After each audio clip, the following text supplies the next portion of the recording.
Good morning students. आज हम general insurance के बारे में जानेंगे। इससे पूर्व वीडियो में हमने लाइफ इंश्योरेंस के बारे में पढ़ा था। लाइफ इंश्योरेंस का मतलब होता है कि जो लाइफ इंश्योरेंस कराया जाता है। लाइफ इंश्योरेंस में बच्चों हम लाइफ से रिलेटेड इंश्योरेंस कराते थे।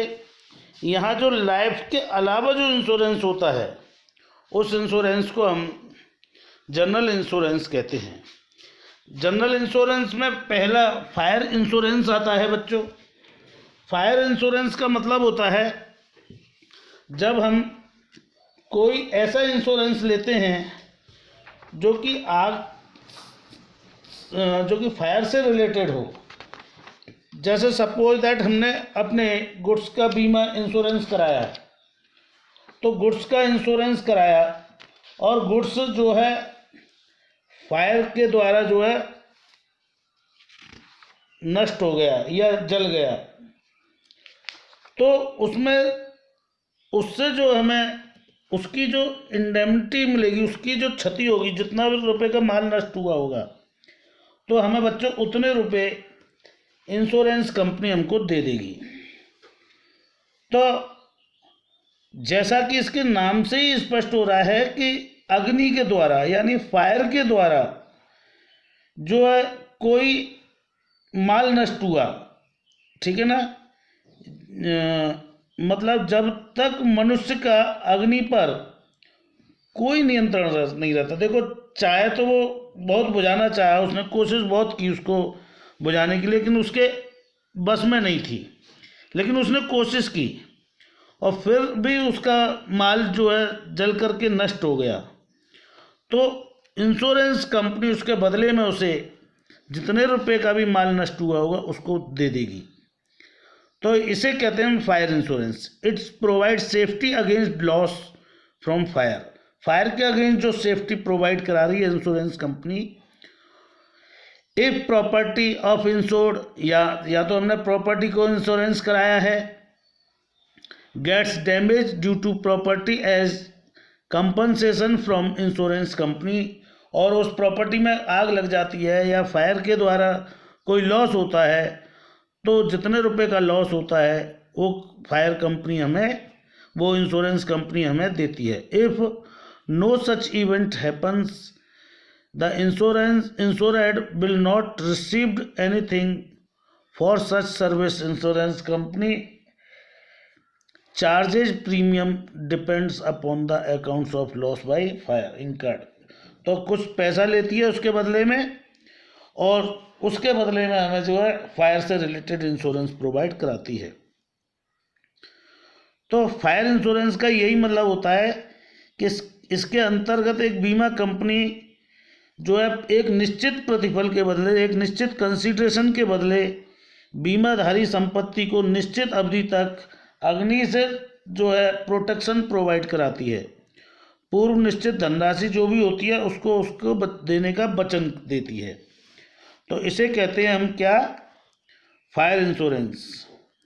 तो फायर इंश्योरेंस एक्ट 1938 के अनुसार इसकी डेफिनेशन है, in addition to other insurance, fire insurance is the insurance contract which takes place against fire such order risk which are mention in the fire insurance contract.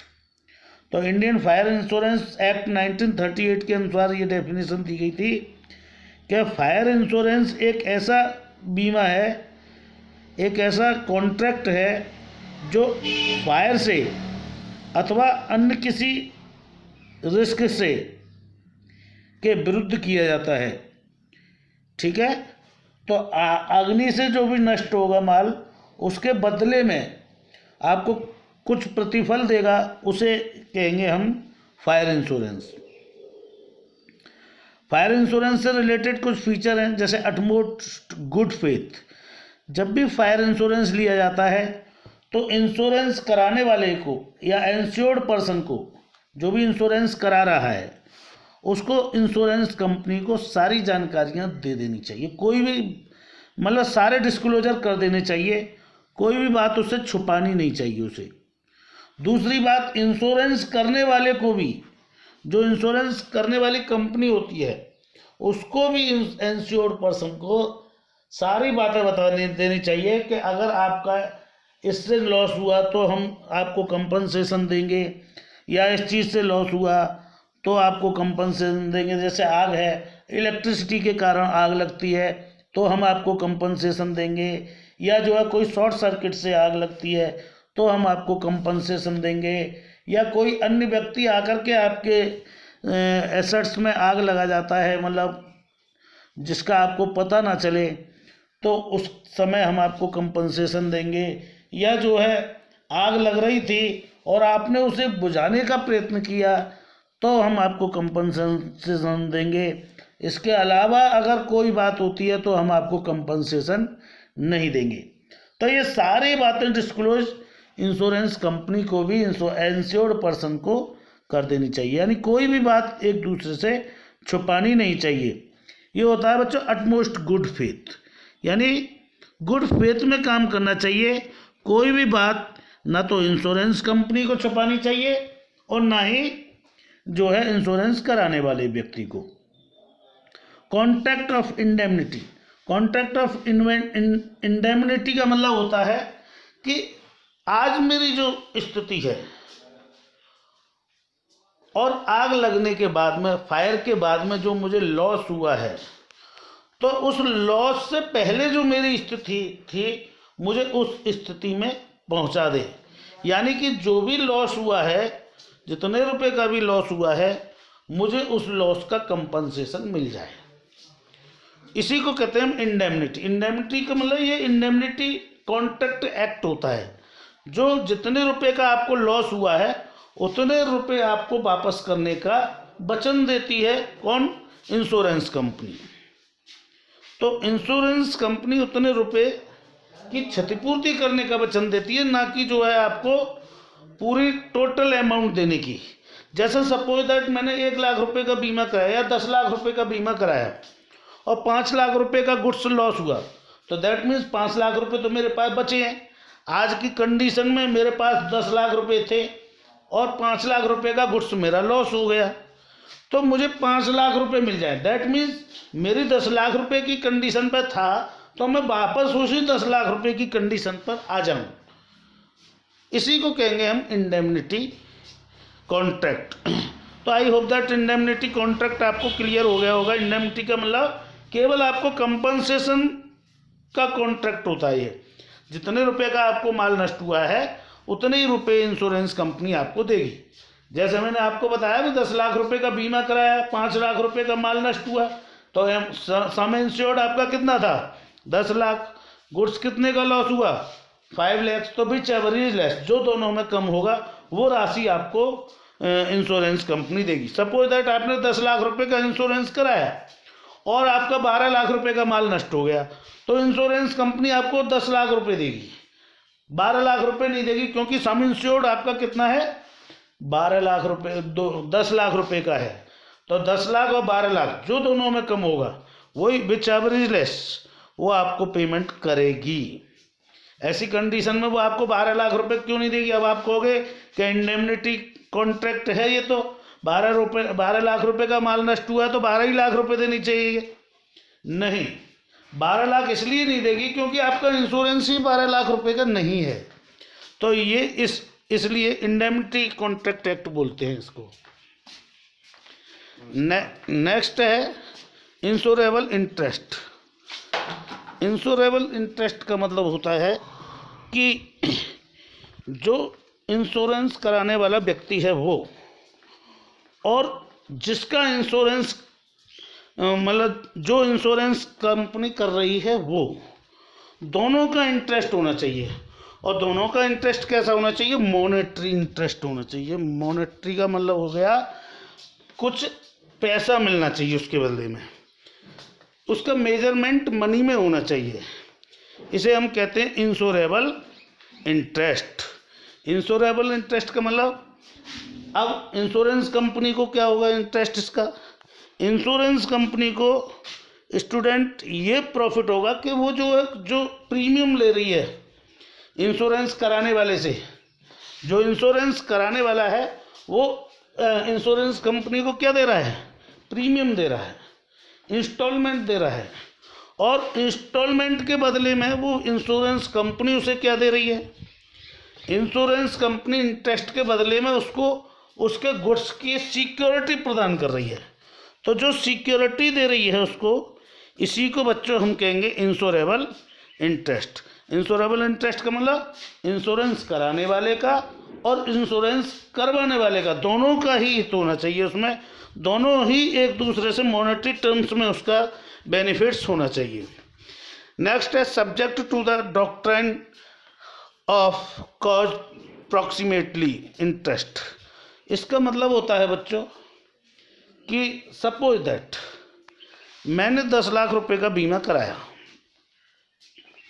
ठीक है, तो जब मैंने 10 लाख रुपए का बीमा कराया, इंश्योरेंस कराया बच्चों, तो मेरा जितने रुपए का माल नष्ट हुआ, तो जो दोनों में कम राशि होगी, या ये देखा जाएगा कि वो लॉस हुआ किन कारण से, उसका कॉजेज क्या था, उसका कॉजेज जो होगा, तो जो है उसके, अगर आपने जो है उस माल में सपोज दैट आपके सामने आग लग रही थी, फायर हो रही थी, और आपने उसे बुझाने का प्रयत्न नहीं किया, तो जो है आपको इंश्योरेंस कंपनी पैसा नहीं देगी बच्चों। नेक्स्ट है it is a contract from year two year. ये बच्चों मोस्टली ईयरली होता है, और 1 वर्ष के बाद जो है ऑटोमेटिकली ये क्या होता है, ख़त्म हो जाता है बीमा। तो इंश्योरेंस कंपनी का जो एजेंट होता है वो समय समय per year two year contact करता रहता है इंश्योर्ड पर्सन से, कि वो जो है उसको बता दे, जा करके बताता रहता है कि आपकी जो है इंश्योरेंस की जो है डेट एक्सपायर हो रही है, अतः आप इसको रिन्यू कराएं। तो ये बच्चों फायर इंश्योरेंस होता है। फायर इंश्योरेंस के प्रिंसिपल्स और फीचर्स सेम जनरल इंश्योरेंस मतलब लाइफ इंश्योरेंस की तरह ही होते हैं बच्चों, लेकिन जो इंडेमिनिटी कानून जो होता है, इंडेमिनिटी कॉन्ट्रैक्ट होता है, ये बच्चों लाइफ इंश्योरेंस को छोड़कर बाकी की हर चीज़ पर लागू होता है, क्योंकि लाइफ की कभी भी इंडेमिनिटी नहीं होती। अगर कोई व्यक्ति मर जाए तो उसको दोबारा जीवित नहीं किया जा सकता, इसलिए इंडेमिनिटी कानून लाइफ इंश्योरेंस पॉलिसी पर लागू नहीं होता है। ये केवल टर्म इंश्योरेंस है, जैसे जनरल इंश्योरेंस है, उन्हीं पर लागू होगा बच्चों। तो आई होप दैट क्लियर हो गया होगा आपको फायर इंश्योरेंस बच्चों। नेक्स्ट आता है अब इसके बाद में मैरीन इंश्योरेंस। मरीन इंश्योरेंस का मतलब होता है जो हम समुद्री रास्ते से जो माल एक स्थान से दूसरे स्थान पर भेजते हैं, तो उस माल के प्रोटेक्शन के लिए ये इंश्योरेंस प्रोवाइड कराया जाता है। इंश्योरेंस कंपनी जब माल समुद्र रास्ते से एक देश से दूसरे देश या एक स्थान से दूसरे स्थान पर भेजा जाता है, उस समय हम मैराइन इंश्योरेंस कराते हैं बच्चों। इसे बॉयज़ इंश्योरेंस भी कहते हैं। Marine insurance provides protection against loss during सी बॉयज। सी बॉयज का मतलब जो समुद्री रास्ते से जो जहाज़ आते जाते हैं, उनसे जो हम गुड्स एक स्थान से दूसरे स्थान पर भेजते हैं तो वो मंगवाते हैं, तो उस समय जल के कारण या समुद्री रास्ते के कारण कोई गुड्स का लॉस होता है, तो उससे प्रोटेक्शन प्रोवाइड कराती है हमें ये इंश्योरेंस कंपनी। तो the businessman can gets his ship insured by paying the premium fixed by the insurance company. Insurance company को इंश्योरेंस कराने वाला व्यक्ति जो गुड्स का मालिक होता है, जो बिजनेसमैन होता है, वो उसका इंश्योरेंस करा लेता है माल का, और इंश्योरेंस करा लेता है अगर कोई, और उसके बदले में इंश्योरेंस कंपनी को क्या देता है, प्रीमियम देता है, वो एक फिक्स प्रीमियम। तो the functional principles of the marine insurance are the same as the general insurance premium. तो इसके भी जो प्रिंसिपल्स होते हैं वो बच्चों यही होते हैं, अटमोस्ट गुड फेथ। कोई बात ना तो इंश्योरेंस कंपनी को छुपानी चाहिए और ना ही कोई बात इंश्योरेंस कराने वाले व्यक्ति को, कि उसे स्पष्ट बता देना चाहिए ये माल है हमारा और ये गुड्स जो है नष्ट होने वाला है। 2 दिन के बाद में इस गोश्त की कॉस्ट कुछ भी नहीं रहेगी। तो आपको जो है ये विदिन 1 आवर और 2 आवर हमारे जो है प्लेस पर पहुंच जाना चाहिए माल। और अगर मान लो वो इतने समय में नहीं पहुंच पाता है तो जो है इंश्योरेंस कंपनी उसको उसका हर्जाना देगी, उसका जो है जो भी इंडेमनिटी होगी देगी। दूसरी बात, अगर मान लो नहीं बताता है, वो कहता है कि 2 दिन के बाद में माल नष्ट हो जाएगा हमारा, मान लो, और 2 दिन के अंदर अंदर मतलब 1 दिन के अंदर अंदर माल हमारे यहाँ पहुँचना चाहिए, ये बात वो इंश्योरेंस कंपनी को बताता नहीं है। और शिप के माध्यम से माल तीसरे या चौथे दिन पहुँचता है। तो क्योंकि ये तथ्य छुपाया है उसने, और छुपाया तो उसके कारण इंश्योरेंस कंपनी उसको कोई पैसा नहीं देगी। इंश्योरेंस कंपनी साफ कहेगी कि आपने हमें पहले मेंशन ही नहीं किया था कि ये गुड्स इतने समय में नष्ट हो जाएगा, हम तो इंश्योरेंस करते ही नहीं। तो गुड फेथ होनी चाहिए। कॉन्ट्रैक्ट ऑफ इंडेमनिटी, इंडेमनिटी का मतलब जो कंपनसेशन कॉन्ट्रैक्ट होता है बच्चों, और जितने रुपए का गुड्स लॉस हुआ है, गुड्स का लॉस हुआ है, उतने ही पैसे इंश्योरेंस कंपनी उस बिजनेसमैन को देगी, उससे ज़्यादा पैसे जो है वो उसको नहीं प्रोवाइड कराएगी। तो इंडेमनिटी का कानून होता है इंश्योरेबल इंटरेस्ट, दोनों का इंटरेस्ट होना चाहिए, मॉनेटरी इंटरेस्ट होना चाहिए। इंश्योरेंस कराने वाले को कुछ इंश्योरेंस कंपनी को मनी के रूप में देना चाहिए, और जो है उसके बदले में इंश्योरेंस कंपनी उस इंश्योरेंस कराने वाले व्यक्ति को कुछ मॉनेटरी टर्म्स में पैसा पे करेगी। तो ये इंश्योरेबल इंटरेस्ट होता है। सब्जेक्ट टू डॉक्ट्राइन प्रोक्सिमा, वही कारण पता करेगी किस कारण से माल का नष्ट हुआ है।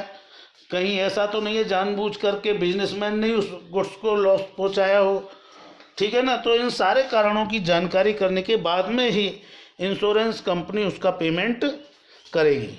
तो ये मैराइन इंश्योरेंस हो गया। अब इसके बाद में आता है अदर इंश्योरेंस। अदर इंश्योरेंस में जैसे कि मैंने आपको बताया था हेल्थ इंश्योरेंस है, ठीक है ना, कैटल जो है इंश्योरेंस है, ठीक है, स्टॉक का इंश्योरेंस है। इस टाइप से जो है मैंने आपको बताया क्रॉप्स इंश्योरेंस है। तो these are the other insurance, ये अदर इंश्योरेंस की श्रेणी में आते हैं बच्चों। तो हेल्थ इंश्योरेंस पढ़ते हैं। Health insurance is related to the health. Suppose that 1 person, एक व्यक्ति है और वो अपने हेल्थ के ऊपर, ताकि उसे भविष्य में वो कभी कोई बीमारी हो जाए, उसे कोई ऐसे रोग से पीड़ित हो जाए जिसका इलाज पॉसिबल ना हो, तो ऐसे समय में इंश्योरेंस कंपनी उसको इलाज कराने के लिए जो भी पैसा होगा, जो भी राशि होगी, उसे देने का वचन देती है। तो इसे कहते हैं बच्चों हम health insurance. Health insurance has gained popularity these days. General insurance companies provides special health insurance policies such as mediclaim for the general public. Generally public को जो है मेडिकल क्लेम की फैसिलिटी प्रोवाइड कराती है, इंश्योरेंस प्रोवाइड कराती है, ताकि भविष्य में वो अगर इलाज कराने की कंडीशन में ना हो तो इंश्योरेंस कंपनी के माध्यम से उसका इलाज पॉसिबल हो जाता है। तो ये the insurance company charges a nominal premium every year. तो एवरी ईयर जो है इंश्योरेंस कराने वाले व्यक्ति से वो नॉमिनल चार्ज लेती है, जिसे हम प्रीमियम कहते हैं। It's returns undertaken to provide up to stipulation related amount for the treatment of certain disease such as heart problem, cancer and etcetera. तो इसके माध्यम से जो है वो उसको जो है प्रोटेक्शन प्रोवाइड कराती है बच्चों। जैसे कि कोई हार्ट की बीमारी हो गई, कैंसर हो गया, किडनी फेल हो गई, या कोई अन्य जो है बैकबोन प्रॉब्लम्स हो गई, या कोई ऐसी डिसीज़ हो गई, कोरोना हो गया, तो इससे जो है इस समय पर जो है ये हेल्थ पॉलिसी एक इंश्योरेंस कराने वाले व्यक्ति के लिए सहायक सिद्ध होती हैं बच्चों। तो ये आपके अदर इंश्योरेंस में आ गया। अगर सपोज दैट आप किसान हैं और आपने कोई खेती की और आप उस खेती का जो है इंश्योरेंस करा लेते हैं, जिसे हम जो है इंश्योरेंस कहते हैं। तो आपकी खेती जो है, मान लो बारिश आ गई, बारिश के कारण आपकी फसल को नुकसान हो गया, तो ऐसी कंडीशन में इंश्योरेंस कंपनी आपको जो है उस फसल पे जो भी लॉस होगा उसे प्रोवाइड कराएगी। तो दीज आर द, इसके भी सेम फंक्शंस होते हैं, सेम फीचर्स होते हैं बच्चों, जो आपके फायर इंश्योरेंस के समय हुए थे, जो हेल्थ इंश्योरेंस के समय हुए थे, वही फीचर्स यहाँ भी लागू होंगे बच्चों। तो आई होप दैट ये सब आपको क्लियर हो गया होगा बच्चों। तो थैंक यू वेरी मच बच्चों, गुड बाय।